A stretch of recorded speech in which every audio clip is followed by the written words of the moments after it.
case. This time, not a hypothetical story, a real-life story, the case of the Queen versus Dudley and Stevens.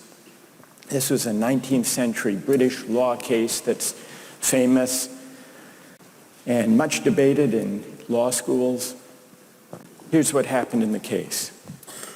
I'll summarize the story, then I want to hear how you would rule, imagining that you're the jury. A newspaper account of the time described the background. A sadder story of disaster at sea was never told than that of the survivors of the yacht Mignonette. The ship foundered in the South Atlantic, 1,300 miles from the Cape. There were 4 in the crew. Dudley was the captain. Stevens was the first mate. Brooks was a sailor. All men of excellent character, or so the newspaper account tells us. The 4th crew member was the cabin boy, Richard Parker, 17 years old. He was an orphan. He had no family, and he was on his first long voyage at sea. He went, the news account tells us, rather against the advice of his friends. He went in the hopefulness of youthful ambition, thinking the journey would make a man of him. Sadly, it was not to be. The facts of the case were not in dispute. A wave hit the ship, and the Mignonette went down. The 4 crew members escaped to a lifeboat. The only food they had were 2 cans of preserved turnips, no fresh water. For the first 3 days, they ate nothing. On the 4th day, they opened one of the cans of turnips and ate it. The next day, they caught a turtle.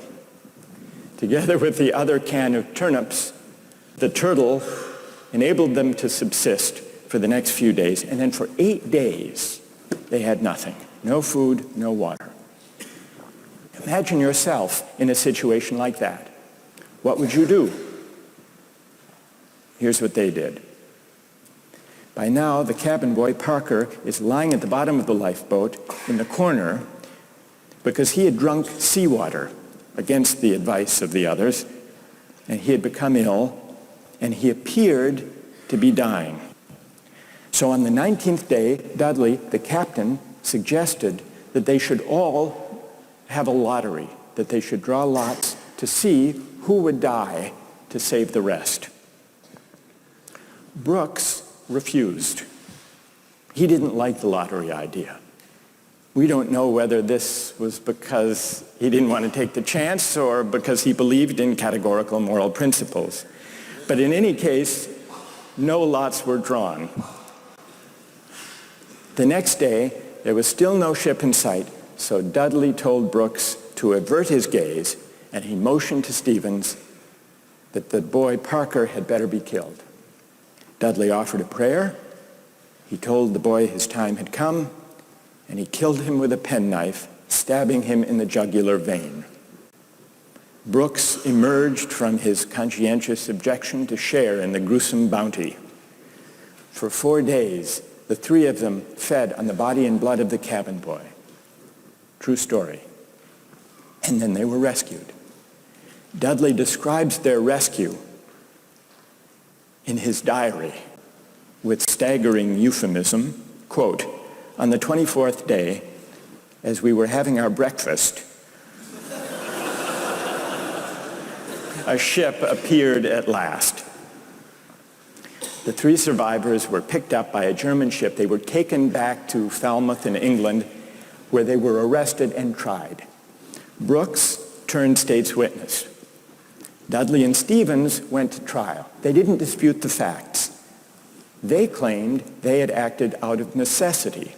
That was their defense. They argued, in effect, better that one should die so that 3 could survive. The prosecutor wasn't swayed by that argument. He said murder is murder, and so the case went to trial. Now imagine you are the jury, and just to simplify the discussion, put aside the question of law, and let's assume that you as the jury are charged with deciding whether what they did was morally permissible or not.